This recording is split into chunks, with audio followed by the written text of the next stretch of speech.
সংবাদের জেরে অবশেষে ঘুম ভাঙল দপ্তরের আধিকারিকদের। চুরাইবাড়িতে অবস্থিত একমাত্র পানীয় জলের উৎসটিকে কেন্দ্র করে সংবাদ পরিবেশনের ৪৮ ঘণ্টার মাথায় দপ্তরের জুনিয়র ইঞ্জিনিয়ার ও ঠিকাদারের টনক নড়ল। মূলত কয়েকদিন ধরে গ্রামবাসীরা নিয়মিত পানীয় জল পাচ্ছেন না এবং পরিশোধিত পানীয় জলের ট্যাঙ্কগুলিতে শামুক ও বিভিন্ন কীটপতঙ্গ দেখতে পেয়ে গ্রামবাসীরা বিক্ষোভ দেখান ও প্রতিবাদ করেন। তবে এদিনের সঙ্গে সঙ্গে শাসক দলীয় নেতৃত্বদের আশ্বাসে গ্রামবাসীরা শান্ত হয় এবং সঠিকভাবে জল বন্টনের আশ্বাস দেওয়া হয়।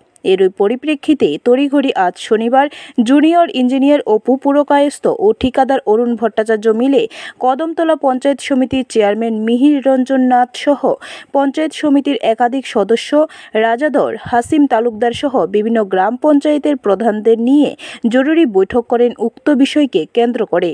তাদের আলোচনার বিষয়বস্তু ছিল কী করে গ্রামবাসীরা নিয়মিত পানীয় জল পাবেন এবং পানীয় জল যাতে সম্পূর্ণ বিশুদ্ধ ও জীবাণুমুক্ত থাকে। এই বিষয়টি পরবর্তী সময় সমিতির চেয়ারম্যানের সঙ্গে আলোচনা করে স্থায়ী সমাধানের কথাও জানান জুনিয়র ইঞ্জিনিয়ার।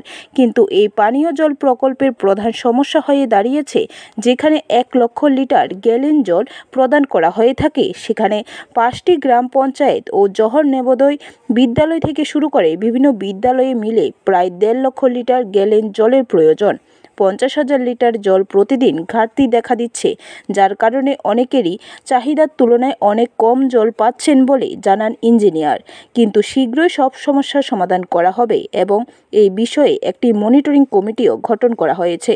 তবে এখন দেখার বিষয় দপ্তরের এই তড়িঘড়ি বৈঠকের ফলে ভুক্তভোগীরা কতটুকু সন্তুষ্ট হতে পারেন। আমাদের কদমতলা পঞ্চায়েত সমিতির মাননীয় চেয়ারপারসন, বিশিষ্ট সমাজসেবী এবং এলাকার প্রধান, উপপ্রধান এবং লোকাল যারা ডিগনিটারিজ আছেন, গণ্যমান্য ব্যক্তি আছেন, সবাইকে নিয়ে এখানে একটা গুরুত্বপূর্ণ সভা অনুষ্ঠিত হয়েছে এবং এই সভায় যে একটা সংবাদ পরিবেশিত হয়েছিল গতদিন যে এখানের জলটা ঠিক হচ্ছে না, এটা ওনারা সরজমিনে দেখেছেন এবং দেখে তো ওনারা বুঝতে পেরেছেন যে অ্যাকচুয়ালি জলটা কিভাবে ফিল্টার হয়। এটা ফিল্টারের প্রাথমিক পর্যায়ে যে ফিল্টার মিডিয়া থাকে, সেই ফিল্টার মিডিয়ার মধ্যেই জলটা প্রথম পরিশোধন শুরু হয় এবং এগুলো ধাপে ধাপে ফিল্টার হয়ে আমাদের ক্লিয়ার ওয়াটার রিজার্ভারে আসে এবং ক্লিয়ার ওয়াটারের যে জলটা ওনারাও দেখেছেন যে এটা একদম পুরো আমাদের যে প্যাকেট ওয়াটার, এই হচ্ছে ক্লিয়ার ওয়াটারের জল, একদম আমাদের প্যাকেট ওয়াটারে যেরকম জল থাকে সেম জলই এখানে সরবরাহ করা হচ্ছে এবং ওনারা প্র্যাকটিক্যাল দেখে ওনারা অত্যন্ত খুশি হয়েছেন, আনন্দিত হয়েছেন যে এই জলটা সরবরাহ করা।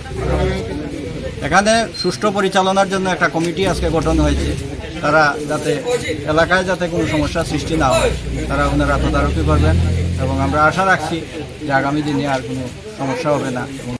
ব্যুরো রিপোর্ট, খবর ত্রিপুরা।